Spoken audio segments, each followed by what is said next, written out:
아직도 리플이 테스트 단계라는 말이 나오면 많은 사람들은 이렇게 말합니다. 도대체 몇 년째 테스트만 하는 거냐? 진짜 쓸 거였으면 벌써 상용화됐어야 하는 거 아니냐? 이 정도면 그냥 기대감만 있는 거 아니냐? 겉으로만 보면 맞는 말처럼 들립니다. 그런데 저는 오히려 많은 사람들이 가장 중요한 지점을 거꾸로 보고 있다고 생각합니다. 대형 금융기관은 원래 빨리 움직이지 않습니다. 특히 국제 송금, 결제, 정산, 유동성 같은 금융 시스템의 핵심 인프라를 건드리는 기술이라면 더 그렇습니다. 이런 건 가볍게 도입할 수 있는 영역이 아닙니다. 한번 들어가면 시스템 전체에 영향을 주기 때문에 검증하고 또 검증하고 테스트하고 또 테스트할 수밖에 없습니다. 그래서 중요한 건 왜 아직도 테스트 중이냐가 아니라 왜 아직까지도 테스트가 계속되고 있느냐입니다. 정말 가능성이 없었다면 이 정도 시간 동안 이름이 계속 남아있을 이유가 없습니다. 쓸 생각이 없었다면 애초에 이런 검토와 연결 시도 자체가 이어질 이유도 없습니다. 그런데 리플은 다릅니다. 산탄데르, 뱅크 오브 아메리카, 스탠다드 차드 같은 굵직한 이름들이 계속 거론됩니다. 이건 그냥 커뮤니티가 만들어낸 환상이 아닙니다. 적어도 리플이 대형 기관들의 검토 대상에서 완전히 밀려난 자산이 아니라는 뜻입니다. 이런 기관들은 유행 따라 움직이지 않습니다. 커뮤니티 분위기에 취해서 시험하는 곳도 아닙니다. 철저하게 비용, 속도, 효율, 규제 대응, 그리고 실제 활용 가능성을 따집니다. 그리고 바로 그 기준에서 리플은 계속 살아남아 있습니다. 시장은 늘 이런 말을 합니다. 리플은 써도 XRP는 안 쓸 거다. 기관이 들어와도 가격이랑은 상관없다. 테스트는 테스트일 뿐이다. 그럴 수 있습니다. 하지만 핵심은 자극적인 숫자나 과장된 루머가 아닙니다. 누가 내부 테스트에서 엄청난 가격을 봤다. 어떤 장부에서 비현실적인 숫자가 나왔다. 이런 이야기에 흥분할 필요는 없습니다. 진짜 중요한 건 딱 하나입니다. 왜 리플이 계속 기관용 결제, 유동성, 프라이빗 레저, CBDC 같은 큰 프레임 안에서 빠지지 않느냐는 겁니다. 이건 그냥 우연이 아닙니다. 리플은 늘 제도권과 연결된 이야기 속에 있습니다. 이게 다른 자산들과 결이 다른 부분입니다. 시장은 당장 화려하게 움직이는 차트에는 열광합니다. 하지만 실제 금융 시스템 안으로 들어갈 수 있는 자산이 무엇인지는 항상 늦게 봅니다. 그리고 시장이 뒤늦게 깨닫는 순간 가격은 이미 늦어버린 뒤인 경우가 많습니다. 그래서 저는 지금 이 구간을 아직도 테스트 중이라 답답한 구간으로만 보지 않습니다.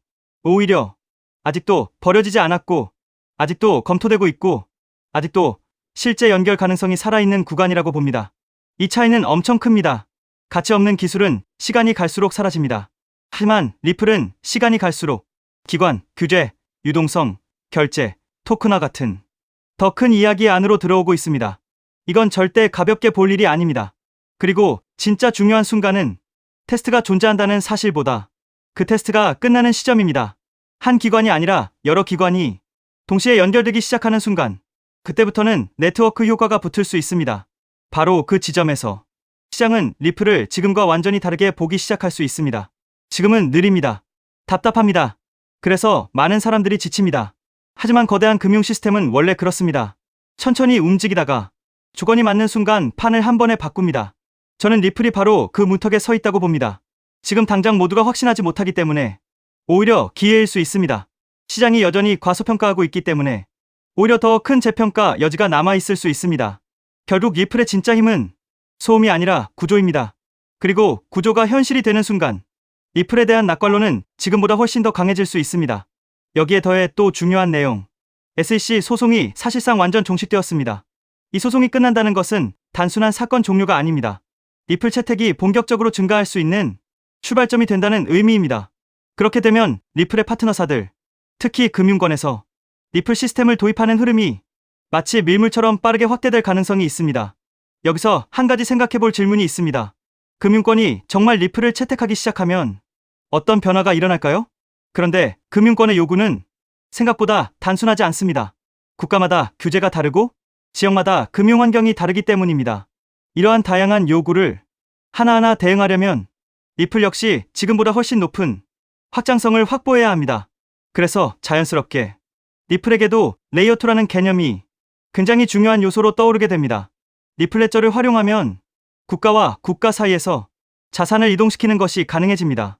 그리고 그 자산 이동 기록은 모두 리플 레저 원장에 투명하게 기록됩니다. 여기서 또 하나 궁금해집니다. 이 시스템이 실제 금융권에서 사용된다면 얼마나 많은 자산이 이동하게 될까요? 리플 레저를 통해 이동할 수 있는 자산은 단순히 암호화폐만을 의미하지 않습니다. 디지털 자산은 물론이고 앞으로 시작될 전 세계 은행들의 현금 자산까지도 이 시스템을 통해 이동할 수 있습니다. 이처럼 XRP가 글로벌 금융기업들과 사업을 확장해 나가기 위해서는 반드시 필요한 구조가 있습니다. 그것이 바로 레이어2입니다. 레이어2 없이 사업 확장을 시도한다면 언젠가는 한계에 부딪힐 수밖에 없습니다. 레이어1과 레이어2는 서로 경쟁하는 구조가 아니라 하나의 생태계를 만드는 공생 관계입니다. 여기서 중요한 질문이 하나 있습니다. 전 세계 은행들이 사용하는 시스템이라면 얼마나 다양한 기능이 필요할까요? 이 생태계가 커질수록 전 세계 은행들이 요구하는 다양한 기능을 제공할 수 있습니다. 그래야 생태계 자체가 스스로 돌아갈 수 있는 자생력을 가지게 됩니다. 즉, 뿌리가 깊은 구조를 만들어 어떤 서비스가 등장하더라도 자체적으로 처리할 수 있어야 합니다. 그래야 리플이 단순한 코인이 아니라 하나의 플랫폼으로 성장할 수 있습니다. 그리고 그렇게 되어야 리플은 장기적으로 살아남을 수 있습니다. 그래서 레이어2는 단순한 보조 기술이 아닙니다. 레이어2를 통해 리플의 확장성과 범용성을 높여줘야 리플 기반 블록체인 사업들이 대거 등장하게 됩니다. 그리고 그렇게 사업들이 늘어나면서 비로소 하나의 생태계가 완성됩니다. 여기서 또 하나 중요한 질문이 생깁니다. 생태계가 커질 때 가장 큰 수혜를 보는 것은 무엇일까요? 여기서 코인 시장에 아주 흥미로운 특징 하나가 있습니다. 레이어2 코인들은 리플이 10배 상승할 때 수백 배 상승 기회를 얻을 수 있는 공생 구조를 가지고 있다는 점입니다. 그래서 많은 투자자들이 이 구조를 투자 전략으로 활용하기도 합니다. 이 원리는 주식 시장에서도 비슷한 사례를 볼 수 있습니다. 전기차 테마의 대형주였던 삼성 SDI가 약 15배 상승할 때 소형주였던 에코프로는 무려 700배 상승을 보여줬습니다. 같은 산업에 속해 있지만 상승률은 완전히 달랐습니다. 이것이 바로 생태계 구조의 특징입니다. 레이어1인 이더리움이 2배 상승할 때 레이어2 코인들이 수천 배 상승하는 현상은 이미 오래전부터 코인 시장에서 반복되어 왔습니다. 또 다른 예도 있습니다. 비트코인은 레이어1입니다. 하지만 속도와 수수료 문제 때문에 실제 거래용 화폐로 사용하기에는 한계가 있습니다. 그래서 한 가지 질문이 생깁니다. 이 문제를 해결하기 위해 어떤 기술이 등장했을까요? 그 문제를 해결하기 위해 등장한 프로젝트가 있습니다. 바로 스택스입니다. 레이어2인 스택스는 비트코인의 속도와 수수료 문제를 개선했습니다. 비트코인과 레이어2 코인은 상승할 때 같이 상승합니다. 하지만 상승률은 완전히 다릅니다.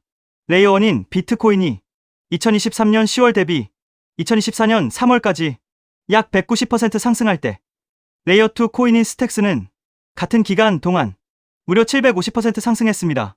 그래서 자연스럽게 이런 결론이 나옵니다. 만약 XRP가 앞으로 10배 상승한다면 리플 레이어2 코인들은 100배, 1000배 상승 가능성도 충분히 기대할 수 있다는 것입니다. 여기서 이제 가장 중요한 질문이 생깁니다. 그렇다면 리플 생태계에서 레이어2 역할을 하는 코인은 무엇일까요? 첫 번째로 제가 우리 구독자분들께 소개해드릴 리플 관련 코인은 더 루트 네트워크, The Root Network입니다. 루트 네트워크 홈페이지를 보면 XRP Ledger Integration, 즉 다양한 블록체인을 XRP 레저로 통합하는 기능을 설명하고 있습니다. XRP 사용자들이 다른 코인들을 XRP 레저 환경에서도 사용할 수 있도록 확장해주고, 이 과정에서 루트 네트워크가 브릿지 역할을 하는 리플 전용 크로스체인 솔루션이라는 것을 확인할 수 있습니다. 그래서 리플 홀더라면 반드시 알아둘 필요가 있는 프로젝트입니다. 또 하나 중요한 특징이 있습니다. 바로 블록 리워드입니다. 리워드는 블록체인 네트워크 유지에 기여하는 채굴 활동에 대한 보상인데, 이 보상이 XRP로 지급됩니다. 즉, 루트 네트워크의 기축 통화가 XRP라는 의미입니다.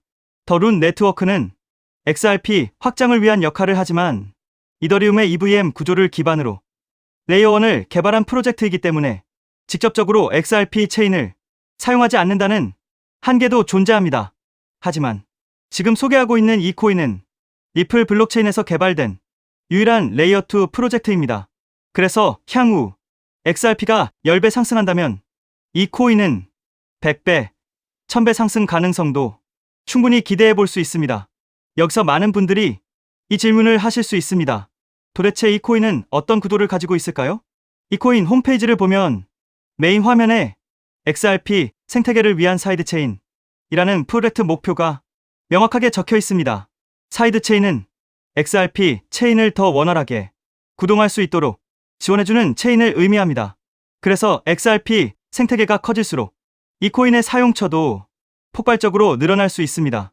또한 이 코인의 이용자가 늘어날수록 XRP 역시 더 안정적인 환경에서 서비스를 제공할 수 있습니다.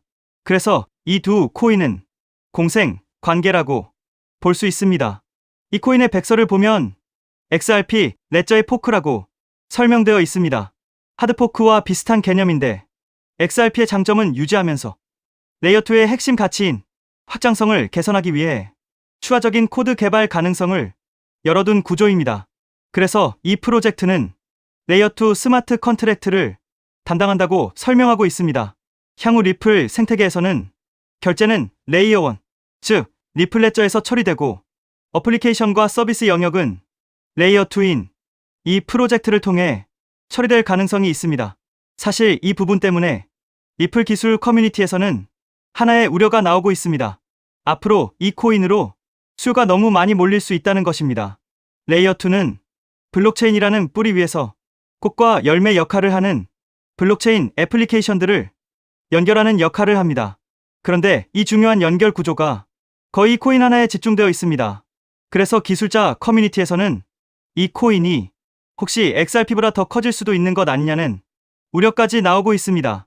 이에 대해 리플 CTO인 슈와르츠는 이렇게 이야기합니다. 새로운 체인이 등장한다고 해서 기존 체인의 가치가 떨어질 것이라고 걱정하는 것은 지금 걱정할 문제가 아니라는 것입니다. 즉, 이 코인이 너무 커질 것을 걱정하는 기술자들의 우려에 대해 리플 CTO가 직접 나서 진정시키고 있는 상황입니다. 이 장면만 봐도 이 프로젝트가 얼마나 중요한 위치에 있는지 충분히 알 수 있습니다. 이 코인은 재작년 12월에 출시된 아직 2년도 되지 않은 초기 프로젝트입니다. 현재 가격은 약 166원, 그리고 시가총액 역시 약 60억 수준입니다. 리플 XRP의 시총이 약 45조라는 점을 생각하면 아직 700분의 1도 되지 않는 저평가 영역이라고 볼 수 있습니다. 또한 전체 물량의 98% 이상이 이미 유통되어 있기 때문에 개발팀의 물량 언락으로 인한 추가 하락 위험도 크게 걱정할 필요는 없습니다. 이 코인은 리플과 직접 연결되어 앞으로 리플 생태계에서 핵심 역할을 맡게 될 가능성이 있습니다. 그래서 리플 CTO의 집중적인 관리도 받고 있습니다. 그런데 아직까지 저평가 상태인 이유가 있습니다. 리플사가 이 프로젝트에 직접 깊게 관여하고 있음에도 아직 공개적으로 크게 드러내지 않고 있기 때문입니다. 리플의 SEC 소송이 사실상 완전히 끝나 이제 금융권 사업 확장이 전략적으로 시작될 수 있습니다. 그 시점이 되면 이 코인은 폭발적인 움직임을 보일 수 있습니다. 그래서 지금은 리플 네트워크 내부 거래 정도로만 조심스럽게 운영되고 있는 것으로 추정됩니다. SEC 소송이 사실상 종식되어 리플 채택은 곧바로 확대될 가능성이 매우 높습니다. 그에 따라 금융권의 리플 시스템 도입 역시 확장됩니다. 하지만 금융권의 요구는 국가와 지역마다 매우 다양합니다. 그래서 이런 요구에 하나하나 대응하려면 리플은 반드시 더 높은 확장성을 확보해야 합니다. 그래서 바로 이 코인이 등장한 것입니다. 리플 생태계 확장을 가능하게 만드는 핵심 구조이기 때문에 기술자 커뮤니티에서는 오히려 이 코인이 너무 크게 성장할 가능성을 우려하고 있는 것입니다. 코인마켓캡의 커뮤니티 투표 결과에서도 무려 96%나 되는 사람들이 이 코인의 폭등에 투표한 것을 볼 수 있죠. 리플 XRP의 성장과 함께 수백, 수천 배 동반 성장할 이 코인 정보를 저희 구독자 여러분들께만 무료로 공유해 드리려고 합니다. 딱 10만 원이면 됩니다. 많은 돈도 필요 없습니다. 단 10만 원만 묻어두셔도 올해 인생의 방향을 바꿀 수 있는 코인입니다. 그런데 왜 지금 이 자리에서 이름을 바로 공개하지 않느냐고요? 이유는 단순합니다. 유튜브에서 이름이 공개되는 순간 세력들이 바로 움직입니다. 가격을 흔들고 판을 뒤집습니다. 그리고 뉴스가 나오고 사람들이 몰리기 시작하면 그때는 이미 늦습니다. 이 시장은 정보가 퍼진 뒤에 사는 사람이 아니라 퍼지기 전에 움직인 사람이 가져가는 구조입니다. 결국 선점이 전부입니다. 이건 단순히 좋은 코인을 찾는 문제가 아닙니다.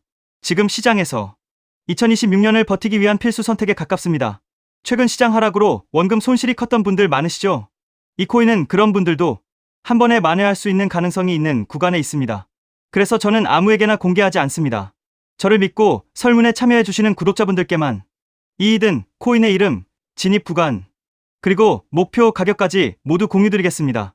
당연히 저는 10원도 요구하지 않고 무료로 우리 구독자분들께만 공유해 드릴 겁니다. 왜?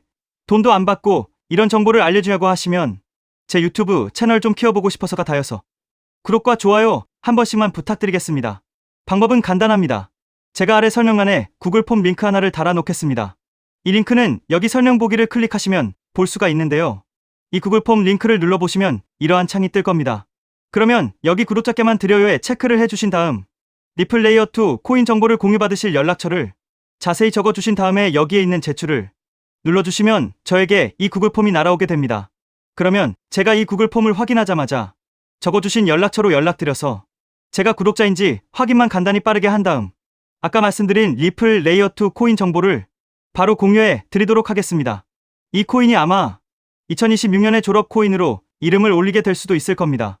최근 원금 손실이 컸던 분들도 한 번에 만회하고도 남을 수 있으니 최대한 서둘러 준비하셔서 제대로 된 수익을 만들어 보셨으면 합니다. 우리 구독자 여러분 힘내시고 긴 영상 끝까지 시청해 주셔서 감사드리며 마지막으로 구독과 좋아요 한 번씩 부탁드리면서 마무리하겠습니다. 끝까지 시청해 주셔서 감사합니다.